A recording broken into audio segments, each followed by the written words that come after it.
جیسا میں آپ لوگوں کو بتا رہا تھا لاسٹ کلاس کے اندر کہ اسلام جو تھا جس دور میں آیا تھا، رسول اللہ صلی اللہ علیہ وسلم جس دور میں تھے، اس وقت کا انوائرمنٹ کیا تھا. تو کچھ میپس جو ہیں وہ کچھ آپ لوگوں کے ساتھ شیئر کرنا چاہوں گا پہلے میں، تاکہ وہ جو لاسٹ ٹائم بات ہو چکی تھی صرف اس کو آپ لوگ ایک دفعہ ریکیپ کر سکیں اپنے پاس ذہن کے اندر گرافیکلی. یہ جو کنٹریز ہیں ان کی ڈیمارکیشن ویسے ہی ہوئی ہوئی ہے جیسا کہ آج کل ہے. اب اس کے اندر میں نے جس طرح لاسٹ ٹائم بتایا تھا آپ لوگوں کو کہ مسلم ایکسپینشن کس طرح ہوئی تھی. رسول اللہ صلی اللہ علیہ وسلم کے دور تک کیا ہوا تھا کہ جو عرب تھا، سعودی عرب نام نہیں تھا کسی بھی کنٹری کا. سعودی عرب جو ہے یہ ریسنٹ نام رکھا گیا ہے، یہ زیادہ پرانی بات نہیں ہے. جب یہ کرنٹ جو حکمران ہے سعودی عرب کے، یہ جب بادشاہت آئی تھی یہاں پہ تو انہوں نے اس کا نام ری نیم کیا تھا، ادروائز کا نام عرب ہی ہوتا تھا. اور عرب کا مطلب یہ ہوتا ہے، وہ ہوتا ہے ڈیزرٹ کو کہتے ہیں. یہ ایک ایسی لینڈ تھی جس کے اندر کوئی انٹرسٹ ہی نہیں لیتا تھا. یہ جو سارا ایریا تھا یورپ کا، افریقہ کا اور یہ سارا مڈل ایسٹ کا ٹاپ والا حصہ، سیریا، یہ بہت بڑا ملک ہوتا تھا شام کے نام سے. ایون سعودی عرب کا بھی جو ٹاپ والا علاقہ تھا یہ سارا شام کہلاتا تھا. آج کل کا سیریا تو چھوٹا سا ہے اور وہ بھی کافی زیادہ جو ریسنٹ جو سول وار کی وجہ سے بہت زیادہ کرائسس کے اندر ہے، ادروائز سائز کے حساب سے بھی وہ چھوٹا ہے. تو شام کا جو علاقہ تھا وہ بہت بڑا تھا. پھر یہ عرب کا علاقہ، یہ سارا جو ایریا جو میں پہلے آپ کو بتایا، یہ سارا ایریا، یہ سارا کا سارا جو تھا یہ رومن امپائر تھا اور وہ کرسچن تھا. یہ جو سارا ایریا ہے جو رائٹ کے اوپر ہوتا تھا، سارا کا سارا ایسٹ والا علاقہ اور چائنا کی حد تک، یہ سارا جو تھا یہ تھا پرشین امپائر تھا. نہ رومن امپائر دنیا میں اس وقت ایگزسٹ کرتا ہے، نہ ہی کوئی پرشین امپائر ایگزسٹ کرتا ہے. یہ سارا پرشین امپائر تھا. یہ دونوں اپنے دور کے سپر پاورز تھیں اور دونوں کا بارڈر جو تھا وہ اپروکسیمیٹلی یہاں پہ ملتا تھا. لیکن حیرت کی بات ہے کہ کسی نے انٹرسٹ ہی نہیں لیا آج تک اس ایریا میں، کسی نے انٹرسٹ نہیں لیا. نہ رومنز نے کبھی چاہا کہ ہم یہاں پہ اٹیک کریں اس عرب کے اوپر، اور نہ ہی انٹرسٹ شو کیا پرشین امپائر نے. کیوں انٹرسٹ شو نہیں کیا؟ اس زمین میں تھا ہی کیا؟ ان کا تو پانی کے کرائسس ہوتے ہیں، یہاں پہ پانی ویسے نہیں ہوتا، ریگستان ہی ریگستان ہے سارا کا سارا. اس پوری خطہ زمین میں ہے ہی کیا؟ ان کے نزدیک کچھ بھی نہیں تھا اس کے اندر. یہاں پر آپ کو پتہ ہے کہ جب رسول اللہ صلی اللہ علیہ وسلم کی جس سال پیدائش ہوئی تھی اس سال ایک واقعہ ہوا تھا جو سورہ فیل کے اندر آتا ہے. وہ کیا واقعہ ہے؟ ہاں وہ کیا ہوا تھا؟ کون گیا تھا؟ بادشاہ کا نام کیا تھا؟ ابراہا جو تھا. کہاں سے گیا تھا؟ ہاں پریسائزلی وہ یمن سے گیا تھا. ٹھیک ہے، پریسائزلی وہ یمن سے گیا تھا فوج لے کے. اس کی فوج میں خاص چیز کیا تھی؟ ہاتھی تھے اس کے اندر، جس کو دیکھ کے عرب جو تھے وہ پریشان ہو گئے کہ اس چیز کا یہ جانور جو ہے اس کے ساتھ ہم تو لڑنے کی صلاحیت نہیں رکھتے، جس کی وجہ سے انہوں نے کہا کہ اللہ خود ہی حفاظت کرے گا اس کی. ہاتھی یمن میں کہاں سے آ گیا؟ ہاتھی یمن میں ایگزسٹ نہیں کرتے. کہاں ایگزسٹ کرتے ہیں؟ پوری دنیا میں سے دو جگہ ہوتے ہیں، یا انڈیا اور سری لنکا والا ایریا ہو گیا، اور یا افریقہ. بس یہ دو جگہ ایگزسٹ کرتے ہیں. وہ کہاں سے آئے تھے؟ کیونکہ افریقہ کے اندر یہ جو سارا تھا اس وقت کا، جسے حبشہ کہتے ہیں، ایبیسینیا انگلش کی بکس کے اندر.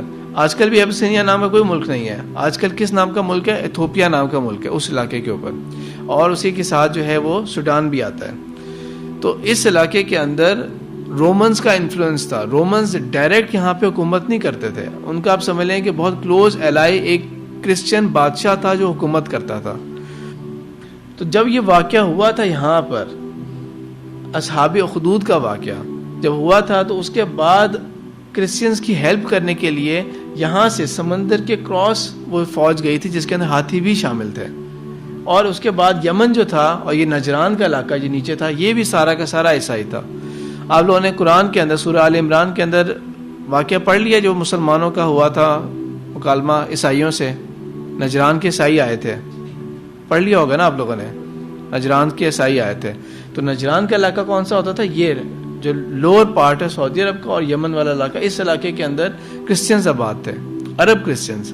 تو یہ آئے تھے رسول اللہ صلی اللہ علیہ وسلم کے بعد. مکہ مدینہ ادھر ایگزسٹ کرتے ہیں، اور طائف بالکل مکہ کے ساتھ ہی ہے. لاسٹ ٹائم میں نے آپ کو جبل سور کے بارے میں بتایا تھا کہ وہ اتنی اونچی پہاڑی ہے کہ دوسری طرف سے طائف نظر آنا شروع ہو جاتا ہے، دوسری اپوزٹ سائڈ کے اوپر. تو وہ کافی کلوز ہے. یہ میپ تھا ورلڈ کا. اور جس طرح میں بتا رہا ہوں کہ نہ رومنز نے کبھی انٹرسٹ شو کیا، نہ پرشین نے انٹرسٹ شو کیا کہ اس کے اوپر ہم اٹیک کریں. ابراہا نے کیوں انٹرسٹ شو کیا تھا؟ کیونکہ وہ یہ چاہ رہا تھا کہ جو اکنامک ایکٹیویٹی مکہ میں ہونی شروع ہو گئی ہے کعبے کی وجہ سے، وہ ایکٹیویٹی کہاں ہو؟ میرے پاس ہو. اور اس نے کیا بنایا تھا؟ اس نے ایک اپنی عمارت تعمیر کروائی تھی، جو آج کل کے یمن میں، اب تو خیر یمن کے بھی برے حالات ہیں سول وار کی وجہ سے، جو آج کل کے یمن میں پھر ایک گاربیج ڈمپ بن گیا تھا ایک طرح کا. اس نے اپنی ایک عمارت تعمیر کرائی تھی کہ جس طرح کعبہ ہے اس طرح یہ ایک عمارت ہے، لیکن ادھر لوگوں کا رجحان نہیں ہوا. اس نے کہا میں اس کو ڈیمالش کروں گا تو یہاں پہ کام چلے گا میرا، اکنامک ریزنس کی وجہ سے اس نے کیا. تو خیر بہرحال رسول اللہ صلی اللہ علیہ وسلم اس زمانے میں جب یہاں پر اسلام کی انہوں نے دعوت تبلیغ دی، آپ صلی اللہ علیہ وسلم کے سفر جو ہیں وہ بہت ہی کم ہے. وہ صرف ایک ان کا جو ایک بچپن میں سفر کیا تھا اپنے چچا کے ساتھ شام کے علاقے گئے تھے، اس کے علاوہ تو آپ صلی اللہ علیہ وسلم نے سفر نہیں کیا تھا. اور یہ غزوات ہوئی تھیں بس اسی کا ہی سفر تھا. ادروائز یہ سارا جو علاقہ ہے کہ یہ یمن اور یہ سیریا اور یہ جو رومن امپائر اور پرشین امپائر، یہاں وزٹ کرنا، ان کے بڑے لوگوں سے ملنا، یہ آپ صلی اللہ علیہ وسلم کے ہوا ہی نہیں، یہ واقعی نہیں پیش آیا ایسے. تو بہرحال جب اسلام یہاں سے پھیلنا شروع ہوا تھا تو عرب کے اندر جس سپیڈ کے ساتھ پھیلا تھا، اور رسول اللہ صلی اللہ علیہ وسلم کی جو کرسچن کیلنڈر کے حساب سے جو وصال کا سال تھا وہ 632 تھا، 632. تو اب یہاں پہ آپ لوگ دیکھیں، اب یہاں سے میں آپ کو ایکسپینڈ کرتا ہوں. یہ دیکھیں، یہ سٹارٹنگ ایریا تھا، یہ آ گیا 632 رسول اللہ صلی اللہ علیہ وسلم کے دور تک. یہ حضرت ابو بکر صدیق کے دور تک یہ اسلام یہاں تک پھیل گیا تھا جو آپ کو ابھی نظر آ رہا ہے. پھر اس کے اندر آپ دیکھیں کہ یہ جو آگے کے جب ایکسپینشن ہو رہی ہے، اب یہ حضرت عمر بن خطاب رضی اللہ تعالیٰ عنہ کے دور تک یہ ایکسپینشن ہوتی رہی تھی. حضرت عمر بن خطاب رضی اللہ تعالیٰ عنہ کا دور جو تھا وہ 10 سال کا تھا تقریباً. اس 10 سال کے عرصے کے بعد اب یہ جو ایکسپینشن نظر آ رہی ہے حضرت عثمان رضی اللہ تعالیٰ عنہ کے دور میں، جہاں پہ پاکستان کی حد تک بھی چلا گیا تھا، افغانستان کی حد تک بھی آ گیا تھا، اور ادھر آپ دیکھیں کہ موروکو اور افریقہ کے اینڈ ٹچ کر لیا تھا.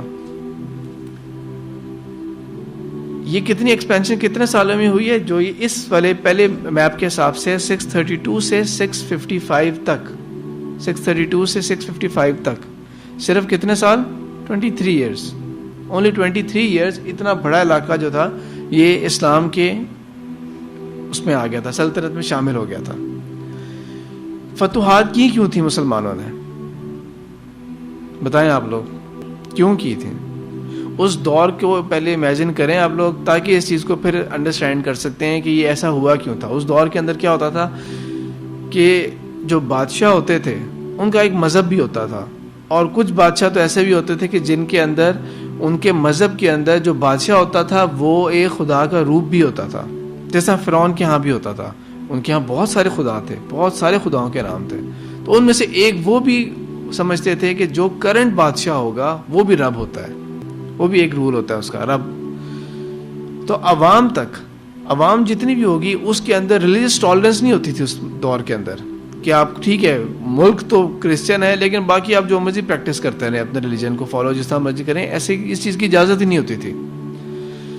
تو اسلام جب پھیلا ہے تو اسلام کی جو دعوت تھی وہ نمبر 1 یہ کہ اسلام جو ہے وہ باقی مذاہب کی طرح نہیں ہے. اسلام جو ہے وہ ایک دین کی شکل ہے.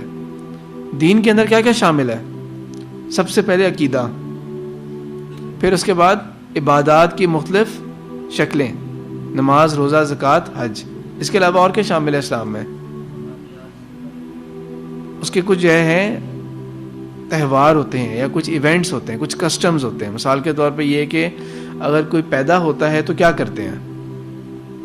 ٹھیک ہے، اذان دینی ہوتی ہے. کرسچنس کیا کرتے ہیں؟ بیپٹائز کرتے ہیں، ہولی واٹر جو ان کا ہوتا ہے اس سے غسل دیتے ہیں، نہلاتے ہیں.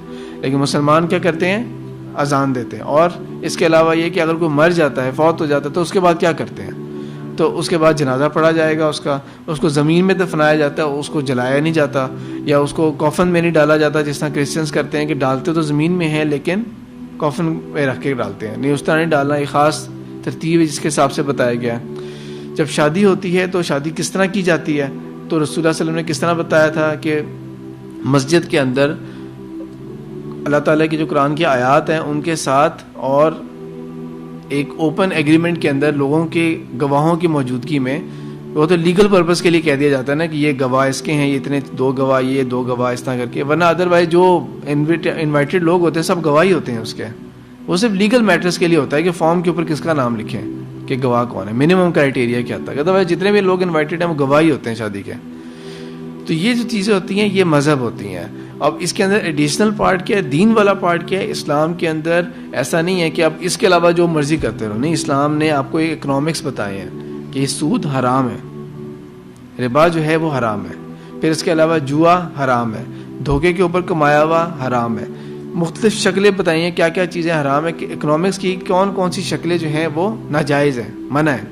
پھر سوشل سسٹم جو ہے اس کے اندر کیا چیزیں ہیں کہ انہیریٹنس بھی ایک ہوتی ہے کہ اگر کوئی فوت ہو گیا تھا تو آگے اس کے وارث کون کون ہے, کس کو کون سی حصہ تقسیم ہوگا.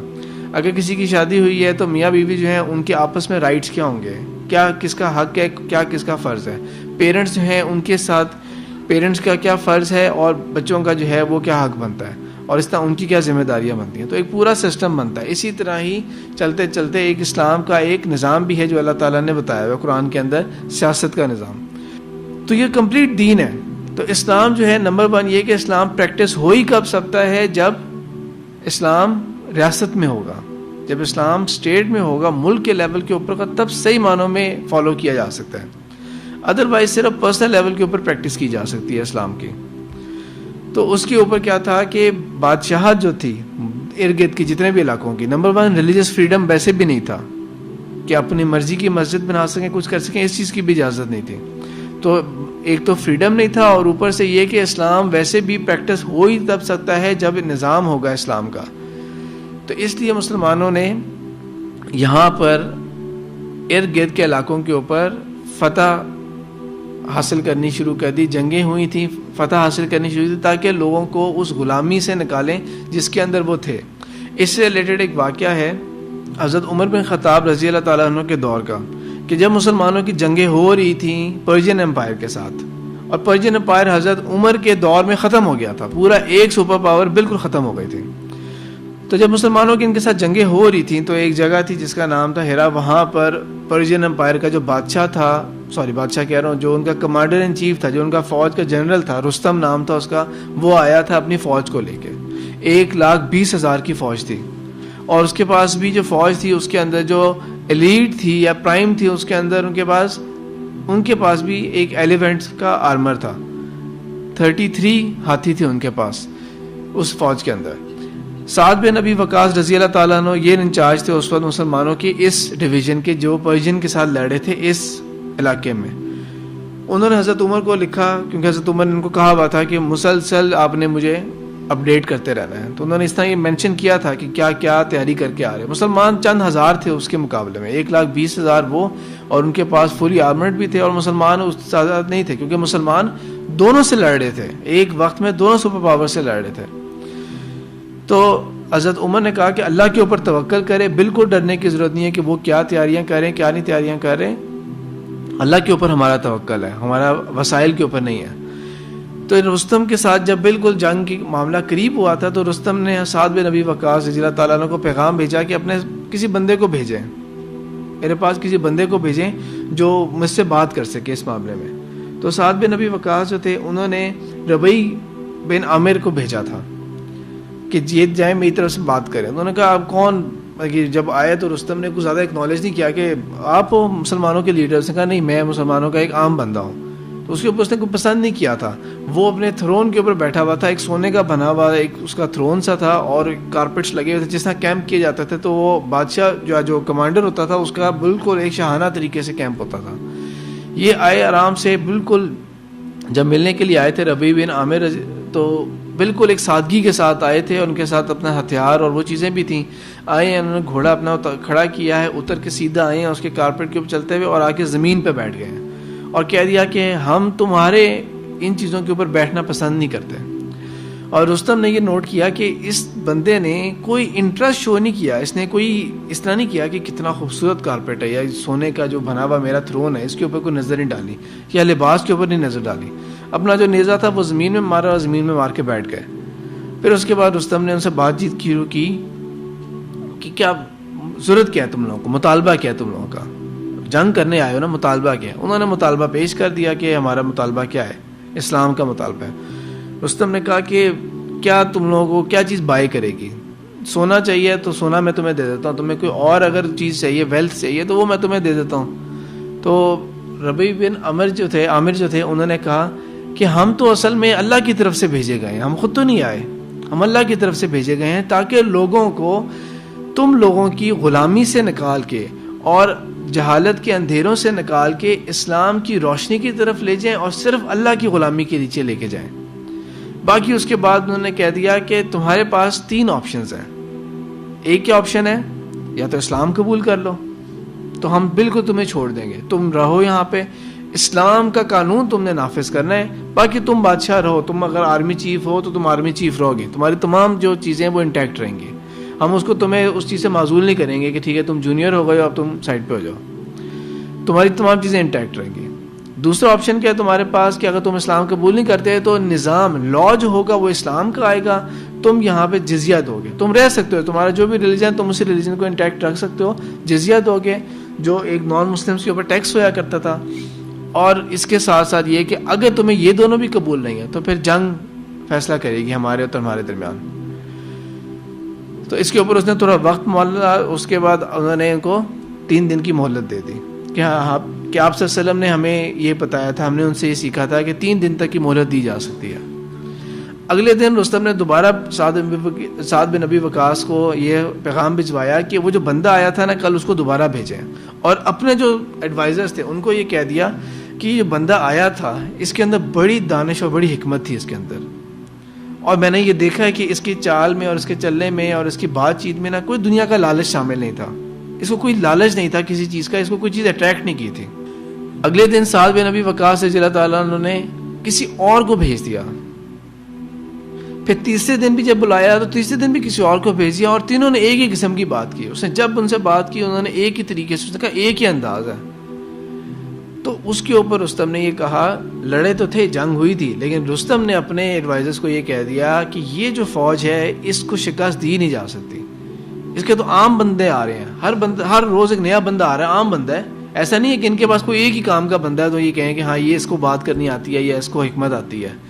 ان کے پاس تو ہر بندہ نیا آ رہا ہے اور تم میں سے کوئی نہیں جانتا, کوئی پاپولر بندہ نہیں ہے, اور وہ اس کے اندر اتنی عاجزی اور اس کے اندر اتنا جو ہے وہ توکل ہے اللہ کے اوپر. حضرت عمر کے ہی دور کے اندر جب یہ جزیہ کا جو معاملہ ہوتا تھا تو جزیہ کا جو رول ہوتا تھا, سمپل رول, وہ یہ ہوتا تھا کہ مائنورٹیز کو اوپر یہ ٹیکس لگتا تھا, غلام نہیں بلکہ آزاد مرد کے اوپر, صرف آزاد مردوں کے اوپر, نان مسلم مردوں کے اوپر یہ ٹیکس لگتا تھا depending on their economic condition. Yemen کے علاقے میں کچھ اور ٹیکس ہوتا تھا, سیریا کے شام کے علاقے میں کچھ اور ہوتا تھا, ڈپینڈنگ آن کہ ان کے حالات کیا ہوتے تھے. تو اس کے اوپر ایک واقعہ ہوا تھا کہ عبید اللہ بن جرح رضی اللہ تعالیٰ عنہ جو تھے, جو شام کے علاقے کے کچھ حد تک گورنر بھی رہے ہوئے اور مسلمانوں کے کمانڈر بھی تھے. تو ایک وقت رومنز بہت بڑی فوج لے کے آئے تھے.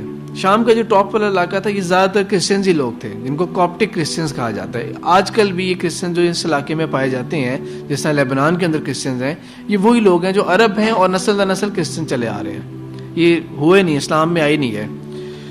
تو ان سے مسلمانوں نے جزیہ لیا ہوا تھا.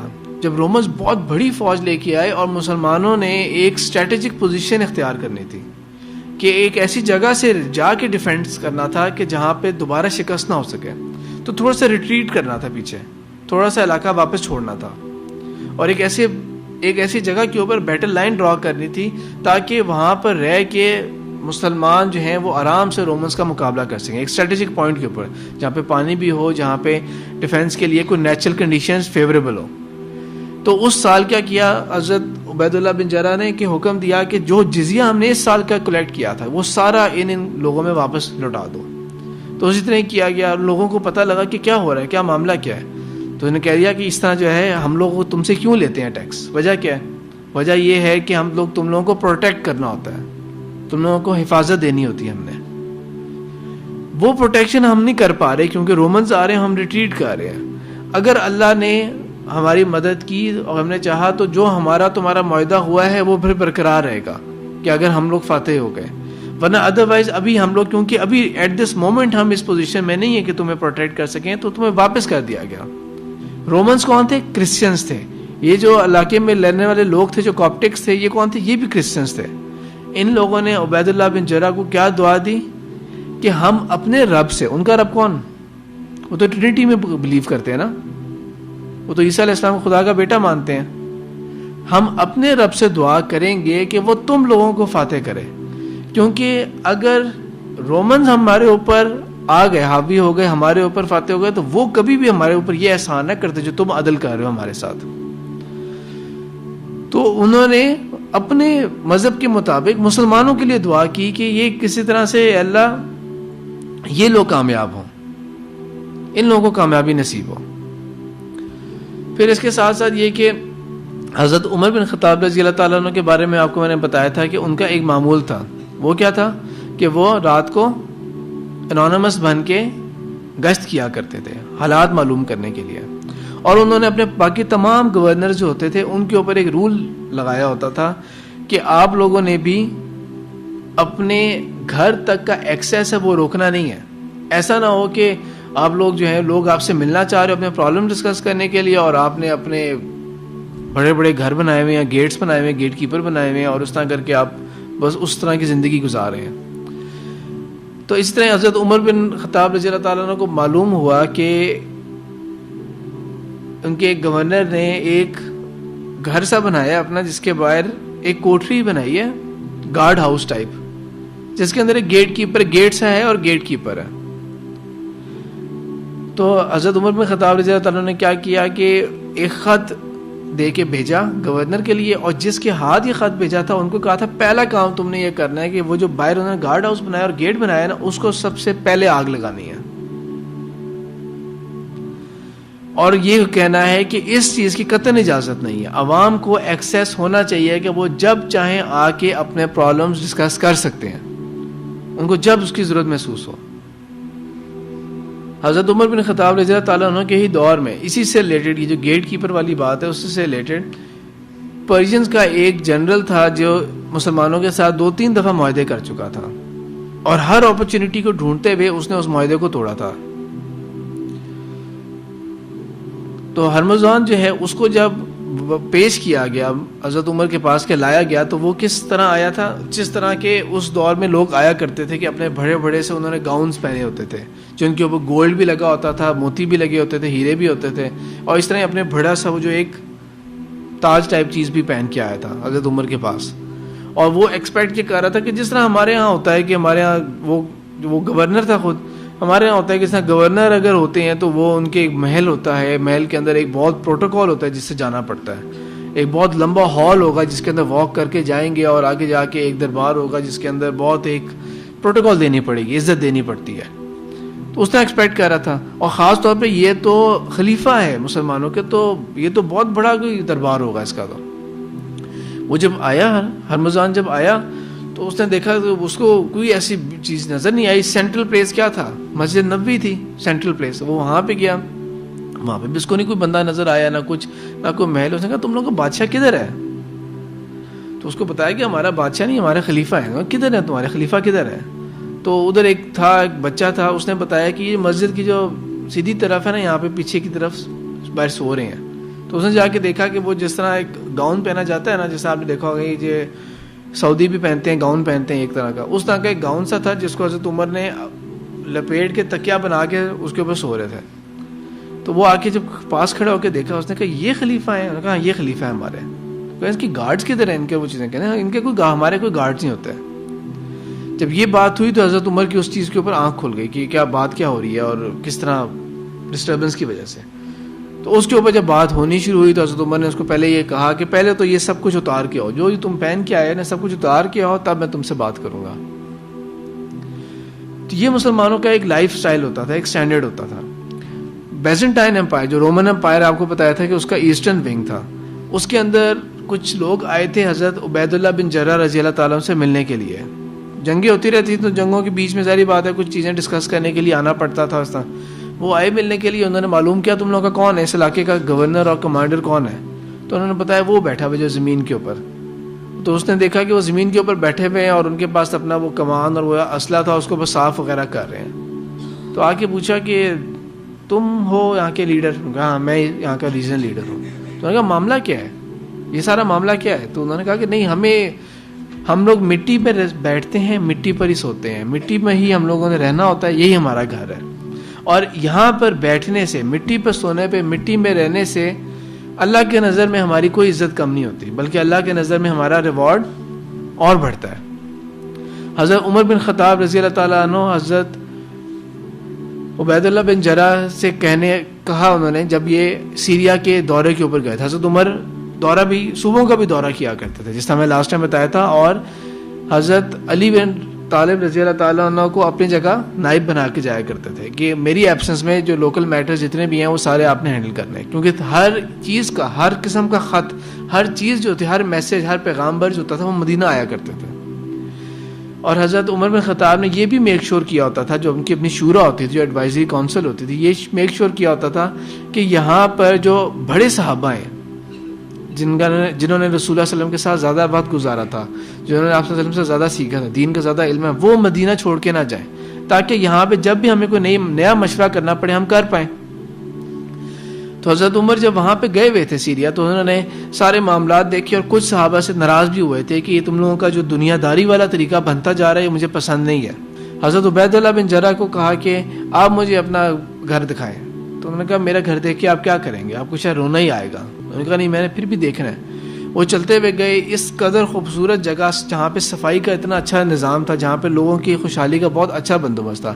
چلتے چلتے بالکل ایک جھونپڑی جیسی جگہ پہ وہ لے گئے، اور حضرت عمر اندر آئے تو کہتے ہیں کہ یہ تو سارا خالی ہے، تو ہمارا سامان کدھر ہے، فرنیچر یہ چیزیں کہاں ہیں تمہاری؟ تو چیز نظر آئی تھی، وہ کیا تھا، صرف گھوڑے کے اوپر جو رکھنے والی سیٹ ہوتی ہے، سیڈل جو ہوتا ہے، وہ ایک برتن نظر آیا تھا انہیں، اور بس اس طرح ان کا ایک ہتھیار ہو، چند چیزیں اس طرح کی، باقی تو کچھ بھی نظر نہیں آیا. تو انہوں نے کہا بس یہی میرا سب کچھ ہے. تو انہوں نے کہا کھانے پینے کے لیے، تو ایک پیالے کے اندر انہوں نے روٹی کے جو ٹکڑے تھے ان کو بھگو کے رکھا ہوا تھا کہ یہ میرا کھانا ہے. تو اس کے اوپر حضرت عمر رو پڑے، نے کہا یہی میں چاہ رہا تھا کہ آپ کو یہ خام خواہ منظر دیکھ کے رونا آئے گا. حضرت عبید اللہ بن جرح ہی کے بارے میں حضرت عمر کیا کرتے تھے کہ جب پورے علاقے سے ارد گرد سے کوئی مال غنیمت یا کوئی جو جزیہ یا کوئی بھی چیز جمع ہوتی تھی نا، ہمیشہ مدینہ آیا کرتی تھی. سینٹرلائز سسٹم تھا، مدینہ آ کے یہاں سے ڈسٹریبیوشن ہوتی تھی، پھر تقسیم کیا جاتا تھا. تو مختلف گورنرز کی طرف جب بھیجا جاتا تھا تو ان میں سے بھیجا گیا، حضرت عبید اللہ بن جرح رضی اللہ تعالیٰ عنہ کی طرف بھی بھیجا گیا. جب وہاں پہ بھیجا جاتا تھا سامان، تو ان کی بیگم نے، عبید اللہ بن جرح کی بیگم نے حضرت عمر کو ایک کمپلینٹ بھیجی کہ آپ جب اپنی طرف سے سامان بھیجتے ہیں نا ہمارے لیے، ہمارے پاس جو کچھ ہے اس میں اور کمی ہوتی ہے. یہ بات نہیں سمجھ لگی کہ کیا مطلب کہ میں یہاں سے سامان بھیج رہا ہوں کہ اپنے علاقے میں اور اپنے لیے بھی تقسیم کر لو، اور یہ کہہ رہی ہیں کہ ہمارے لیے جو ہمارے پاس جو کچھ بھی ہے وہ اور جاتا ہے، بلکہ اور کم ہو جاتا ہے اس سے. تو انہوں نے کہا کیوں؟ تو وجہ کیا بتائی گئی؟ وجہ یہ بتائی کہ جب وہ سامان آتا ہے تو عبید اللہ بن جرح کیا کرتے ہیں، اپنے ہی گھر میں جو کپڑے اور چادریں ہوتی ہیں نا ان کو پھاڑ کے ان سے ان کے لفافے بناتے ہیں، تھیلے بناتے ہیں، تاکہ اس سامان کو لوگوں کو رکھ کے ڈسٹریبیوٹ کیا جا سکے، اور اپنے لیے کچھ بھی نہیں رکھتے. یہ مسلمانوں کا تھا، یہ ایک رول ماڈل تھے مسلمان ہمارے لیے. پھر اسی طرح کیا ایک معاملہ کیا ہوا تھا کہ مصر کے اندر، ایجپٹ کے اندر حضرت عمر کو بتایا گیا، عمر بن العاص رضی اللہ تعالیٰ عنہ نے ایک پیغام بھیجا کہ ہم نے آپ کے لیے جامع مسجد، جو بڑی مسجد ہے ہماری یہاں پہ، ہم نے اس کے پاس آپ کے لیے ایک گھر بنایا ہے تاکہ جب آپ آئیں تو آپ کے لیے ایک یہاں پہ ایک ریزورٹ ہو، رہنے کے لیے جگہ ہو. حضرت عمر نے کہا مجھے کیا ضرورت ہے اس گھر کی، اور اس پہ ناراضگی دکھائی کہ کیوں بنایا. ابھی تو آپ کو پتا ہے نا کہ جہاں پر بھی جتنے بھی بڑے لوگ ہوتے ہیں ان کے ہر شہر کے اندر کوئی نہ کوئی جگہ ہوتی ہے، ایک سرکاری لیول کے اوپر بھی اور ذاتی لیول کے اوپر بھی. سرکاری لیول کے اوپر تو بہت بڑے بڑی چیزیں ہوں گی، بہت لیوشنگ چیزیں ہوں گی، جس طرح کہ آپ دیکھ لیں کہ کوئی بھی دیکھ لیں، پریزیڈنٹ ہاؤس دیکھ لیں، پرائم منسٹر ہاؤس دیکھ لیں. یہ بھی نہیں کہ صرف پاکستان کی بات کروں، جس مرضی ملک کا دیکھ لیں آپ، جس مرضی ملک کے جو رولرز ہیں ان کا نظام دیکھ لیں آپ لوگ، ان کے محل ہوتے ہیں کتنے بڑے بڑے اور کتنے زیادہ ہوتے ہیں، ملٹیپل قسم کے ہوتے ہیں محل. تو نے کہا مجھے کیا ضرورت ہے اس چیز کی، اور تم نے کیوں بنایا یہ میرے لیے گھر؟ تو اس کے اوپر کیا حکم دیا؟ حکم یہ دیا کہ اس کو کنورٹ کرو انٹو مارکیٹ پلیس مسلمانوں کا، تاکہ اس میں کامن فائدہ ہو. حضرت عمر نے کیا کیا تھا کہ بہت بڑے بڑے ایریاز جو تھے، بہت مختلف شہروں کے اندر مختلف ایریاز جو تھے ان کو کھلا چھوڑا ہوا تھا تاکہ وہ کامن گراؤنڈ ہو لوگوں کے لیے جانور چرانے کے لیے. پہلے زمانے میں کیا ہوا کرتا تھا کہ جو بادشاہ ہوتے تھے انہوں نے اپنے استبل، اپنے جو گھوڑے، اپنے جانور جو ہوتے تھے، یا جو گورنر یا بڑے لوگ ہوتے تھے، انہوں نے اپنے جانوروں کے لیے کیا کیا ہوتا تھا، خاص جگہ مخصوص کی ہوتی تھی. کسی عام بندے کا جانور آ گیا نا تو جانور بھی لے لیا جائے گا اور اس بندے کو بھی پنشمنٹ ملتی تھی. حضرت عمر نے کیا کیا تھا کہ گریزنگ گراؤنڈز بنائے ہوئے تھے تاکہ جانور آ کے چر لیا کریں یہاں پہ. کامن لوگ جو ہیں آ کے یہاں پہ اپنے جانوروں کو چرا لیا کریں. اس جگہ کو مینٹین رکھا جاتا تھا تاکہ جانوروں کے لیے وہاں پہ بندوبست ہو. اور حضرت عثمان نے اسی چیز کو بہت اچھی طرح سے ایکسپینڈ کیا تھا اپنے دور میں. پبلک ٹرانسپورٹ کا جو بندوبست ہے، یہ جو ایک نیڈ ہوتی ہے، جو ابھی تک ہم لوگ کافی لیگ کر رہے ہیں. ابھی ہم نے جو بنایا بھی ہے، جو یہ میٹرو وغیرہ، یہ ابھی بھی دیکھیں گے اکنامکلی جو ہے یہ ایکسپینسو ہے، کافی ایکسپینسو چیز بنی ہے. باقی لوگوں کا فائدہ ضرور ہے. میس ٹرانزٹ، پبلک ٹرانسپورٹ کا بندوبست جو ہے یہ ضروری ہوتا ہے. اچھی اکانومی، اچھے ملک کے لیے یہ ضروری ہوتی ہے یہ چیزیں. حضرت عمر بن خطاب نے کیا کیا تھا؟ حضرت عمر بن خطاب نے بیت المال کے مختلف جانور جو تھے وہ انہوں نے مختلف اسٹیشنز کے اوپر رکھے ہوئے تھے. کسی نے اگر مدینہ سے شام جانا ہے تو شام میں بھی ایک اسٹیشن تھا جہاں پہ جانور ہوتے تھے، اور مدینہ میں بھی ہوتا تھا. وہ یہاں سے اگر اس کے پاس سواری نہیں ہے اپنی تو یہ بیت المال کا جانور لے اور وہاں چلا جائے، وہاں جا کے ادھر کا جو تھا وہاں پہ واپس جانور دے دے، اور جب واپس آنا ہوگا تو دوبارہ جانور لے کے آ جائے. اس طرح کسی نے مکہ سے مدینہ جانا ہے تو اس کے درمیان بھی یہ رکھا ہوا تھا. مختلف روٹس کے اوپر اس طرح کے پبلک یوز کے لیے جانور رکھے ہوتے تھے کہ اس کو استعمال کر کے اور وہ اپنے مینز آف ٹرانسپورٹ جو ہیں وہ پوری کرتے جائیں. اور اس کے اندر کس قدر لو ہو کے خود کام کیا کرتے تھے کہ ایک دفعہ بیت المال کے اونٹ جو تھے وہ غائب ہو گئے تھے تو حضرت عمر بن خطاب خود بھاگ کے گئے تھے ان کو واپس پکڑنے کے لیے. یہ نہیں کہ لوگوں کو لگایا ہوئے اور کھڑے کھڑے لوگوں کو ایکسپینڈ کر دیا کہ تمہاری وجہ سے یہ نااہلی ہوئی ہے تو تمہیں معطل کر لیا گیا اس طرح، بلکہ خود گئے تھے بھاگ کے اور جا کے ان اونٹوں کو لے کے آئے تھے.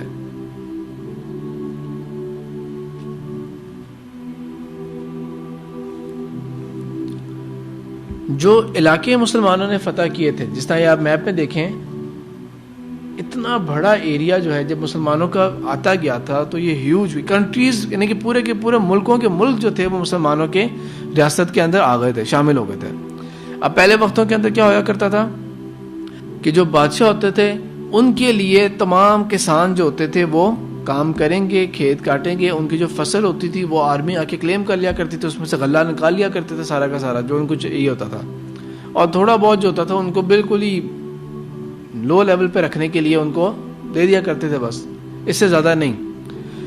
اسلام کی ابتدا کے اندر کیا ہوا تھا کہ شروع میں جو کچھ بھی مسلمان فتح کرتے تھے وہ بیت المال کنسیڈر کیا جاتا تھا. حضرت عمر نے ایک حکمت عملی یہ دکھائی اور انہوں نے یہ دیکھا کہ اگر تو یہ سارا کچھ مسلم آرمی میں تقسیم ہونا شروع ہو گیا تو اس سے حاصل کیا ہوگا کہ لوگ پہلے کس چیز کے غلام تھے، پہلے ان کے بادشاہوں کے غلام تھے، اب وہ زمینیں ان مسلمانوں کی ہو گئی تو وہ ان کے لیے کسان بن جائیں گے. تو حضرت عمر نے ایک لا یہ نکالا جس کے اوپر صحابہ میں سے کافیوں نے آبجیکٹ کیا تھا انیشلی، لیکن حضرت عمر نے کیا لا نکالا کہ جو at the time of war یا بیٹل، جو بیٹل گراؤنڈ میں چیزیں حاصل ہوں گی نا وہ ضرور ہے بیت المال. حضرت عمر نے حکمت عملی یہ دکھائی کہ کیوں نہ یہ کیا جائے کہ جو زمین تھی نا، جو لوگ آزاد ہوئے ہیں انہی لوگوں میں تقسیم کر دی جائے، یعنی کہ جو لوکلز ہیں انہی میں تقسیم کر دی جائے. صحابہ جو تھے ان کے اندر ان لوگوں نے اس کے اوپر ریزسٹ کیا تھا کہ ہمارا حق بنتا ہے اس کے اوپر. تو حضرت عمر نے کیا کہہ دیا تھا، اور دونوں باتیں بہترین تھیں. پہلے کیا کہا کہ اگر تمہیں یہ سارا کچھ اتنا مال ملنا شروع ہو گیا اور تم اتنے زیادہ مالدار ہو گئے، اتنی زمینیں ہو گئی، تو کیا ہوگا، اس کا اینڈ رزلٹ کیا ہوگا، تم لوگ جہاد ترک کر دو گے، تم لوگوں کا جہاد میں انٹرسٹ لوز ہو جائے گا. اللہ تعالیٰ نے تمہیں اس لیے نہیں پیدا کیا تھا، اللہ تعالیٰ نے تمہیں اس لیے نہیں یہاں پہ بلڈ اپ کیا تھا. تم فوکس رکھو اپنا جہاد کے اوپر. اور دوسرا یہ کہ وہ لوگ جو لوگ پہلے دوسروں کے غلام تھے اب تمہارے غلام بن جائیں گے تو ان کا دل کس طرح کشادہ ہوگا اسلام کی طرف. انہی کو زمین تقسیم کر دی جائے، ان کا اسلام کی طرف مائل ہوں گے وہ، تو کیا پتہ وہ پھر اس خوشحالی کی وجہ سے وہ اسلام قبول کر لیں، ان کا دل سافٹ ہو جائے اسلام کی طرف. یہ دونوں باتیں ٹھیک ہیں. نہ آرمی ہوتی ہے اس کام کے لیے کہ ان کے پلاٹس ہوں، ان کی سکیمز ہوں اور بس وہ انہی کاموں میں لگے رہیں، پراپرٹی ڈیلر بن جائیں. اور نہ ہی یہ کہ جو دوسرے لوگ ہیں جو نان مسلمز ہیں ان کو اسلام نے تلوار کی زور کے اوپر کلمہ پڑھایا تھا، بلکہ ان کے لیے حالات آسان کیے تھے کہ جس کی وجہ سے وہ خود قبول کیا انہوں نے اسلام کو. اور اگر جنہوں نے نہیں بھی قبول کیا تو ان کے اوپر کوئی مارا نہیں گیا تھا انہیں. انہیں کوئی قتل نہیں کیا گیا تھا انہیں.